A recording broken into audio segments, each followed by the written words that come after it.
الحمدللہ والصلاة والسلام علی رسول اللہ اما بعد. محترم بھائیوں، معزز ساتھیوں، آج کے ہمارے درس میں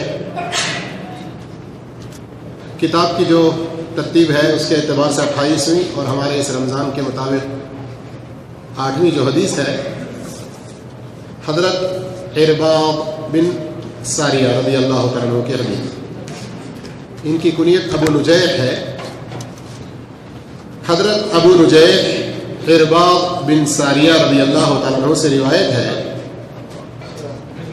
کہ رسول اللہ صلی اللہ علیہ وسلم نے ہمیں بہت ہی پرتأثیر وعظ کیا. اللہ کے نبی صلی اللہ علیہ وسلم نے ایسا وعظ دیا ہمیں جو بہت ہی ہمارے اوپر اثر انداز ہو، جس سے وجلت منها القلوب، ہمارے دل کانپ اٹھے، وذرفت منها العیون، اور ہمارے آنکھوں سے آنسو بہہ پڑے. اتنا پرتأثیر وعظ آپ صلی اللہ علیہ وسلم کا تھا. فقلنا یا رسول اللہ، تب ہم نے کہا اللہ کے رسول صلی اللہ علیہ وسلم. جب بھی اللہ کے رسول کا نام آئے تو مختصراً صلی اللہ علیہ وسلم کہا کریں. ہم نے کہا کأنها موعظۃ مودع، یہ وعظ تو ایسا لگ رہا تھا ہمیں گویا کہ کوئی ہم سے الوداع کہنا چاہتا ہے، رخصتی لینا چاہتا ہے، اور اس سے پہلے وہ بڑی قیمتی باتیں جیسے کہہ کر جاتا ہے، ویسے ہمیں محسوس ہوا. فأوصنا، تو آپ ہمیں کچھ وصیت فرما دیجیے. تب آپ صلی اللہ علیہ وسلم نے فرمایا اوصیکم بتقوی اللہ عز وجل، میں تمہیں وصیت کرتا ہوں. اب کئی ساری وصیتیں فرما رہے ہیں اللہ کے رسول صلی اللہ علیہ وسلم. ان میں سب سے پہلی کیا ہے؟ اللہ کا تقوی اختیار کرنے کی وصیت کرتا ہوں. پہلی وصیت کیا فرمائی آپ نے؟ کہ اللہ کا تقوی اختیار کرو. دوسری وصیت والسمع والطاعہ، اپنے وقت کے حاکم اور امیر کی بات سنو اور ان کی اطاعت کرو. وَإِن تَأَمَّرَ عَلَيْكُمْ عَبْدٌ حَبْشِيٌّ، چاہے وقت کا وہ امیر تمہارا حبشی غلام ہی کیوں نہ ہو، اس کی بھی بات مانو اور اس کی بھی اطاعت کرو. پھر فرمایا آپ صلی اللہ علیہ وسلم نے فَإِنَّهُ مَن يَعِشْ مِنكُمْ فَسَيَرَى اخْتِلَافًا كَثِيرًا، جو تم میں سے زندہ رہے گا وہ بہت سے اختلافات کو پائے گا. فَعَلَيْكُمْ، ایسے اختلاف کے وقت میں تمہارے لیے سفینہ نجات کیا ہے؟ تمہارے لیے کامیابی کا اور اختلافات سے بچ کر صراط مستقیم پر گامزن رہنے کا طریقہ کیا ہے؟ فرمایا فعلیکم، ایسے اختلافات کے وقت میں تم اپنے اوپر ضروری قرار دے لو، لازم پکڑو بسنتی، میری سنتوں کو، وسنت الخلفاء الراشدین المہدیین، اور میرے سنت کے ساتھ ساتھ ہدایت یافتہ خلفائے راشدین کی سنتوں کو، خلفائے راشدین کی سنتوں کو. پھر آگے آپ صلی اللہ علیہ وسلم نے فرمایا عضوا علیہا بالنواجذ، یہ جو ادھر کی مضبوط داڑیں ہیں ان سے مضبوطی کے ساتھ پکڑے رہو. پھر آگے آپ نے وصیت فرمائی وَإِيَّاكُمْ وَمُحْدَثَاتِ الْأُمُورِ،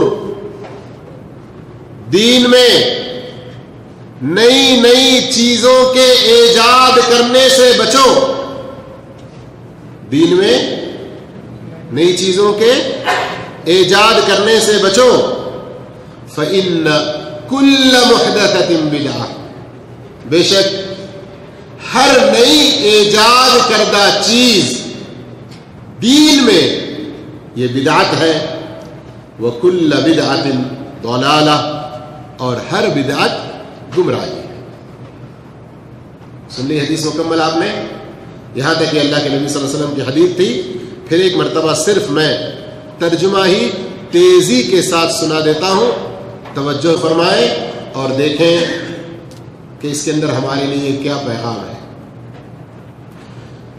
ارباد انصاری رضی اللہ عنہ فرماتے ہیں کہ نبی کریم صلی اللہ علیہ وسلم نے ایسا پرتاثیر وعظ فرمایا کہ اس سے ہمارے دل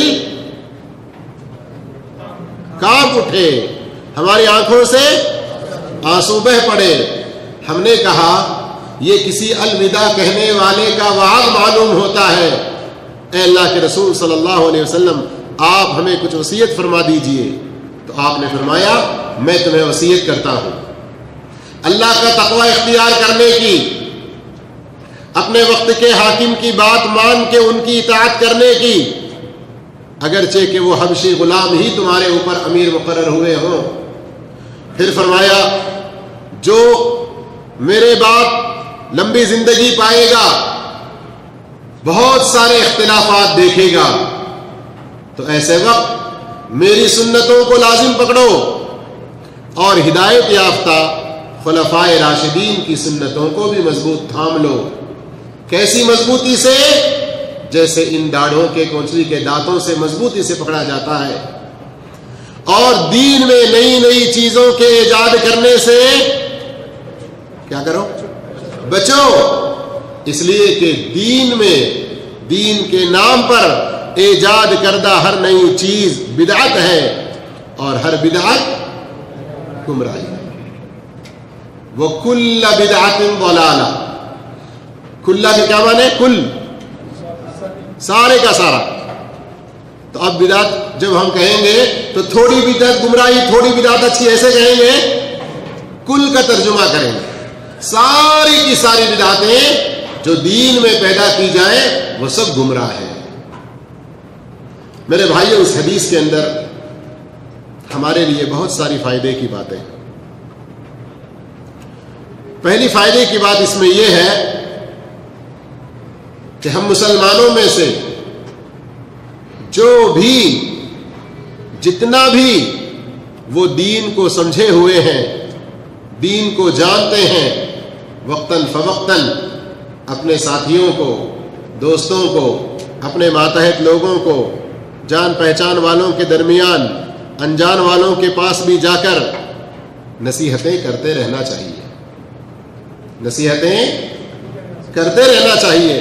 ارے نہیں جی ان کے ساتھ میں 10 سال تک تھا, یہ بہرے ہو گئے, یہ گونگے ہو گئے, خلاص ان کے اوپر مہر لگ گئی, اب ان کو مت کہو کچھ. کبھی ہوتا ہے نا ہمارے درمیان میں کچھ بھائی اس طرح کی بات کرتے ہیں.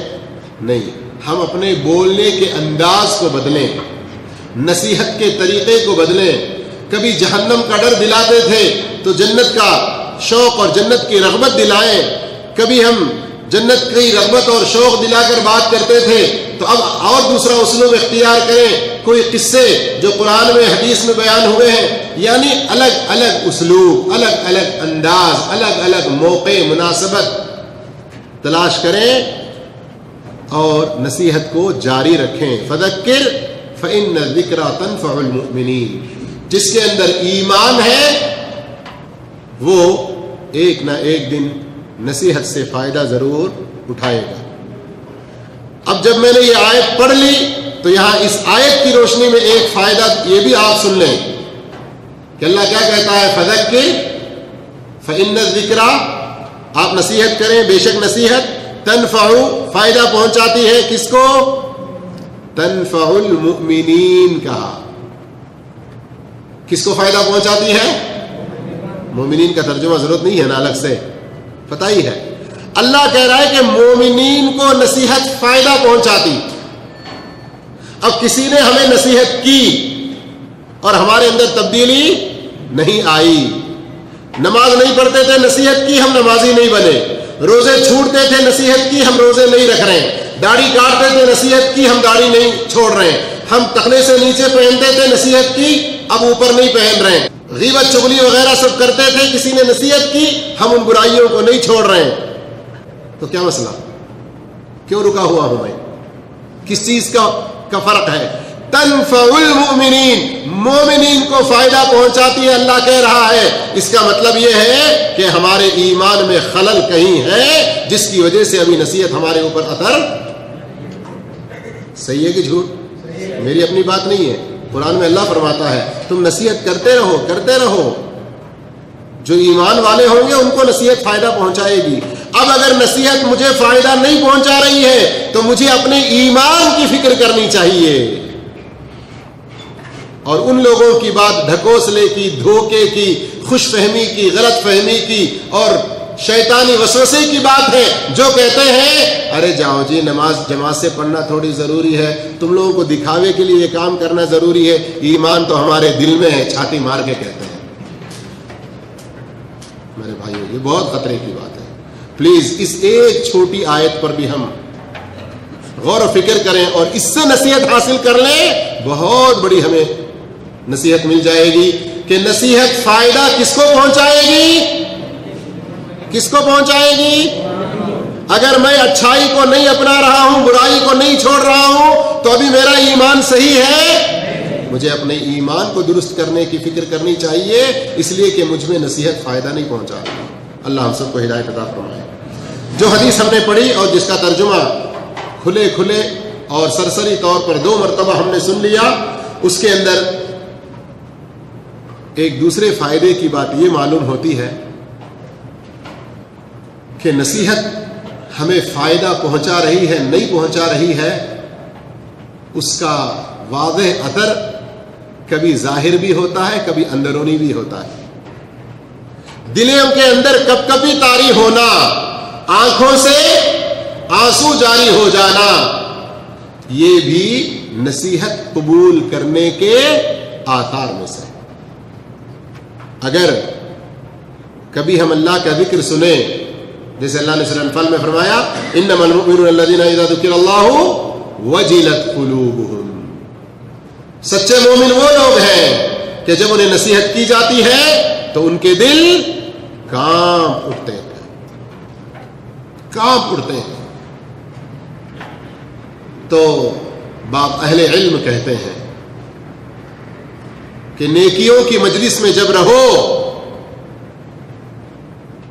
دعا کی مجلس میں جب رہو,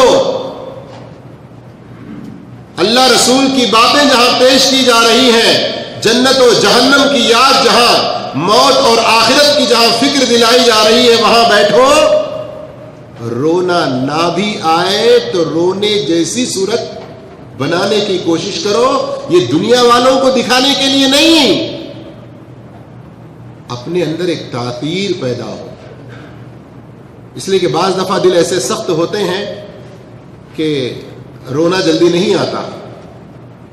نصیحت قبول کریں, اس کی ایک کیفیت ہو, ایسا اثر ہمارے اندر آنا چاہیے.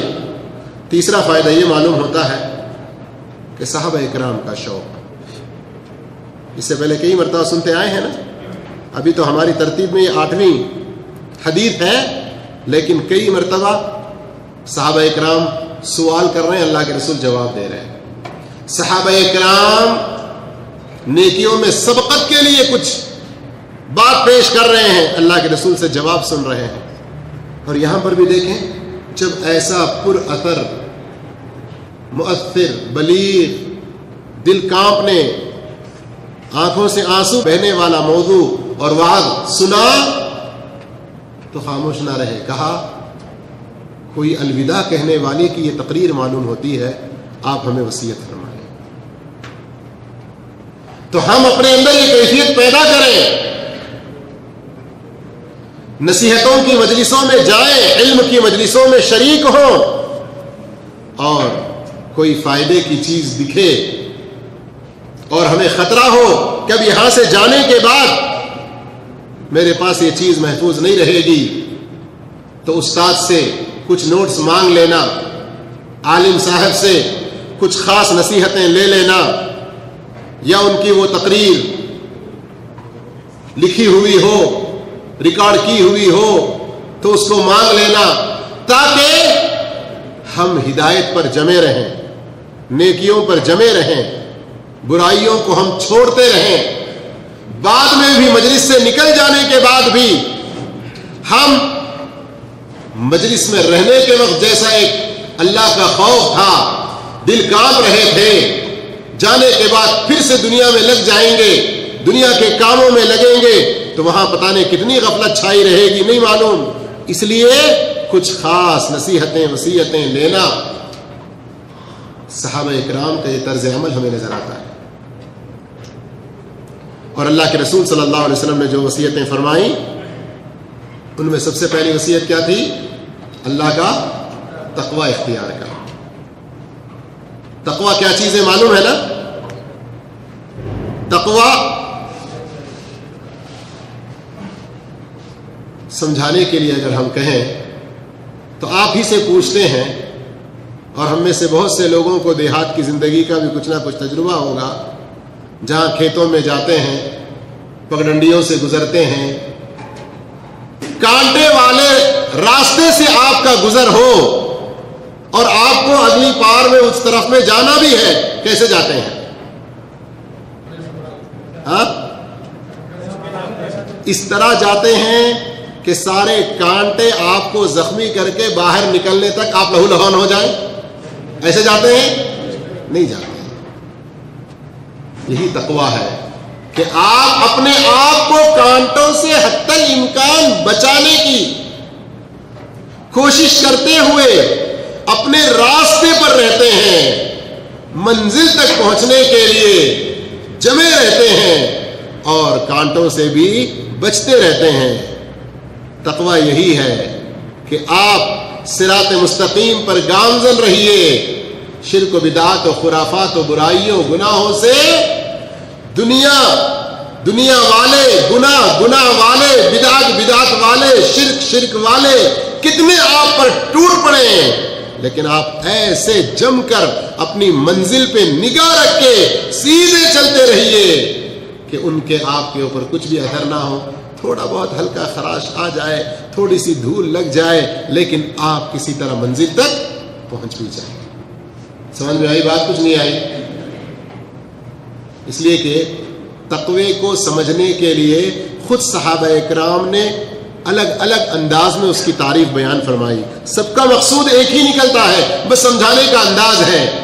یہاں مجھے اس وقت یہ انداز پسند آیا, ورنہ اگر ہم میں سے کچھ اور کھلے ذہن کے, قبول کرنے والے ذہن کے ہوں تو تقوی کو ایسے بھی سمجھا جا سکتا ہے کہ آپ اللہ کی اطاعت کریں, اس کی نافرمانی نہ کریں, اللہ کا شکر بجا لائیں, اس کی ناشکری نہ کریں, جس کام کا حکم دیا وہ کریں, جس سے روکا اس سے رک جائیں, ہمیشہ اللہ کو یاد کریں, کبھی نہ بھولیں.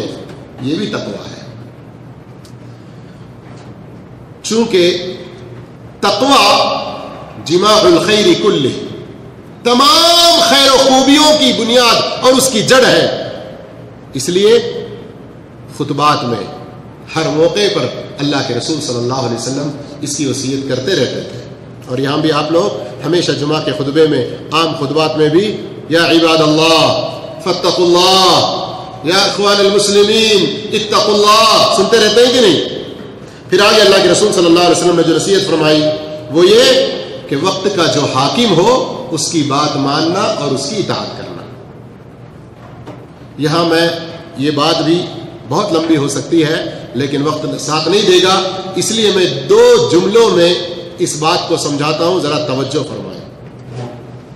اس لیے کہ موجودہ وقت میں بھی وقت کے حکمرانوں کے خلاف بغاوت کی جو صورتیں اٹھ کھڑی ہوئی, اور بعض وہ لوگ جو بغاوت کا علم بلند کیے, ان میں کچھ ایسے بھی نظر آتے ہیں جو دین کے حریص, دین کا شوق رکھنے والے, لیکن امراء کی اطاعت کے سلسلے میں رسول اللہ صلی اللہ علیہ وسلم کی جو تعلیمات ہیں, صحابہ کا جو منہج ہے, تابعین اور ائمہ کا جو منہج ہے, اس کو نہ سمجھنے کی وجہ سے فائدے سے زیادہ نقصان ہوا. اس لیے 2 جملوں میں بات کو سمجھنے کی کوشش کریں. کیا ہے؟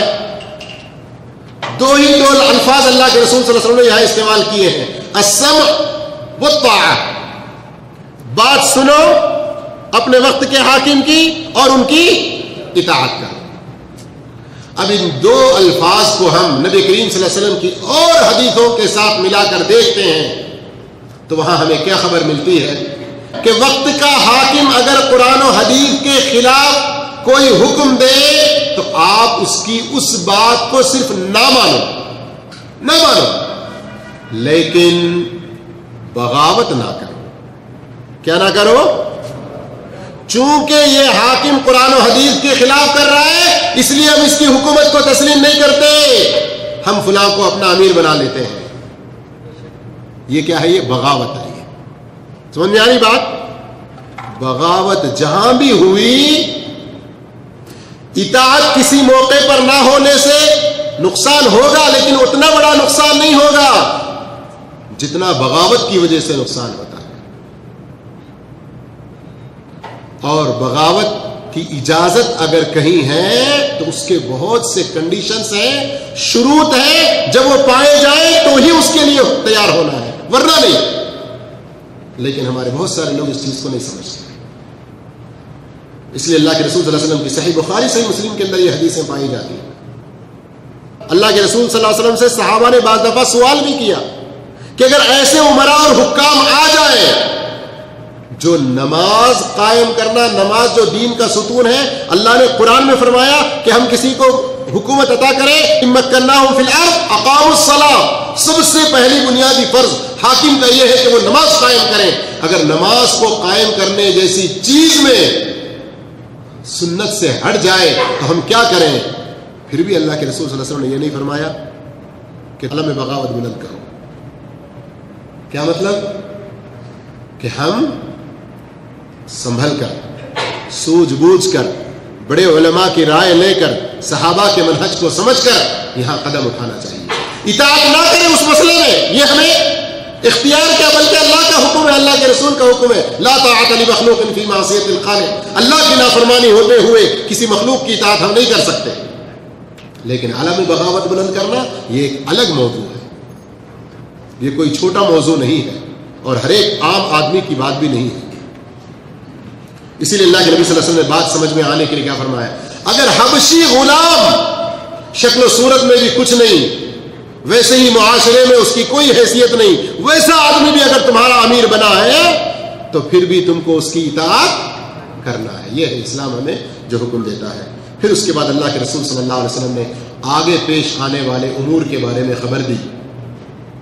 تو یہاں کسی غلط فہمی میں نہ رہیں کہ اللہ کے رسول صلی اللہ علیہ وسلم عالم الغیب تھے، اللہ رب العالمین وحی کرتا اور اللہ کے رسول صلی اللہ علیہ وسلم اللہ سے وحی پا کر بتلاتے، ورنہ عالم الغیب کون ہے؟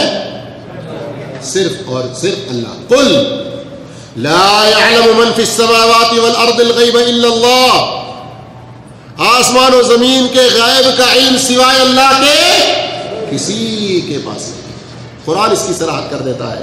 اللہ کے رسول صلی اللہ علیہ وسلم فرماتے ہیں کہ میرے بعد بہت سارے اختلافات ہوں گے، عقیدے میں اختلاف ہوگا، عبادتوں میں اختلاف لوگ کریں گے، اعمال و اخلاق میں لوگ اختلاف کریں گے، وہ بھی صحیح، یہ بھی صحیح، تو بھی صحیح، میں بھی صحیح۔ ایسے سب اختلافات میں اللہ کے رسول صلی اللہ علیہ وسلم نے ہمیں طریقہ دیا، لیکن آج ہم اس طریقے کی پیروی نہیں کرتے، ہم اپنی خواہشات کی پیروی میں پڑے رہتے ہیں۔ پہلے آپ صلی اللہ علیہ وسلم نے کیا فرمایا؟ فعلیکم بسنتی، میری سنتوں کو لازم پکڑو۔ آج ہم اللہ کے نبی کی سنتوں کو نہ سیکھنے کا اہتمام کر رہے ہیں، نہ ان کو مضبوطی سے تھامنے کا اہتمام کر رہے ہیں۔ اللہ کے مقابلے میں اولیاء کو کھڑا کر لیا، رسول کے مقابلے میں اماموں اور پیروں کو کھڑا کر لیا، بس دین دین نام کہتے ہیں، عبادت بھی کسی اور کی، اطاعت بھی کسی اور کی۔ میرے بھائیوں، اتنا بڑا فتنہ ہمارے اندر آ گیا، اور اللہ کے رسول صلی اللہ علیہ وسلم فرماتے ہیں اختلافات میں تم ان اختلافات سے بچنے اور سیدھے راستے پر گامزن رہنے کے لیے میری سنتوں کو لازم پکڑو اور میرے ہدایت یافتہ خلفائے راشدین جو ہیں ان کی سنتوں کو لازم پکڑو۔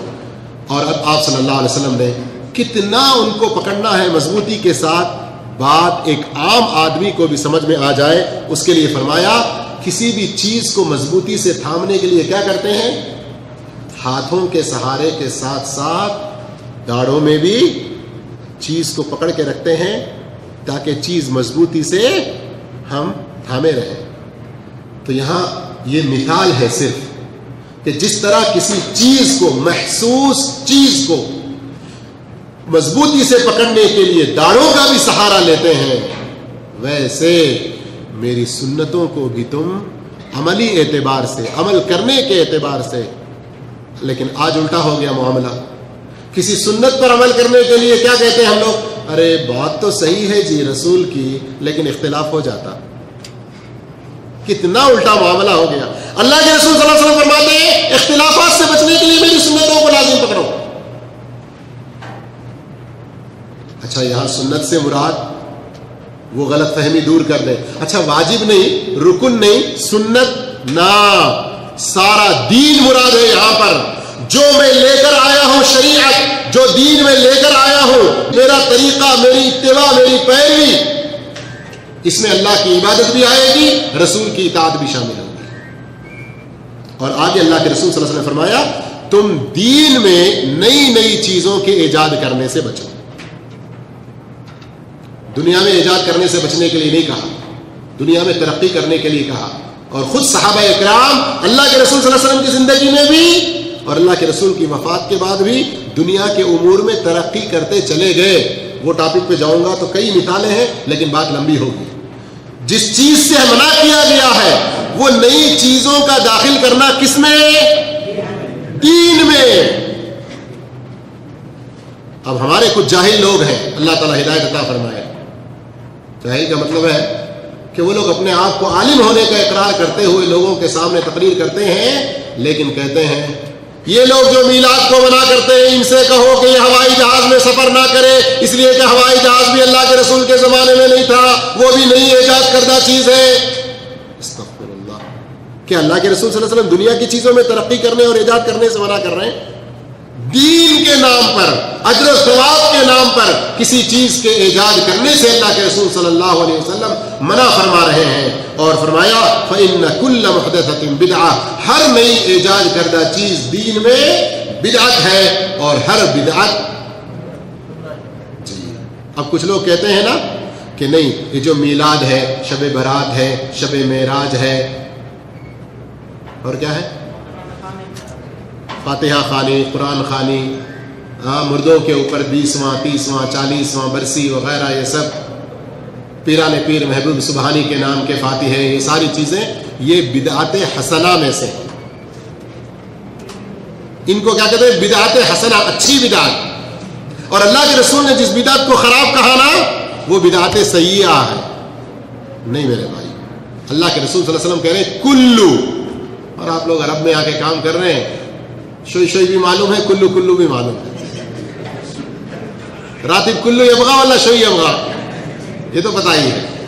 اللہ کے نبی صلی اللہ علیہ وسلم کل وکل بدعۃ ضلالہ فرما رہے ہیں. ہر بدعت گمراہی ہے، ہر بدعت. اس لیے میرے بھائیوں اللہ کے نبی پیارے رسول صلی اللہ علیہ وسلم کی حدیثوں کا مطالعہ کریں. میں بار بار ایک چیز جو آپ سے کہتا رہتا ہوں، پھر کہتا ہوں، اس لیے کہتا ہوں بار بار، سننے والوں کو تاکید ہو جائے، نئے کوئی آ رہے ہو تو ان کے بھی علم میں آ جائے.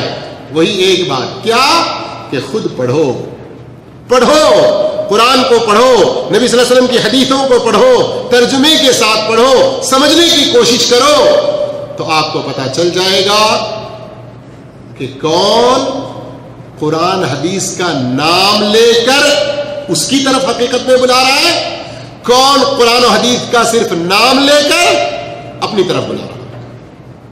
سمجھ میں نہیں بات؟ سمجھ میں آ جائے گا. پہلے آپ پڑھنا شروع کریں گے.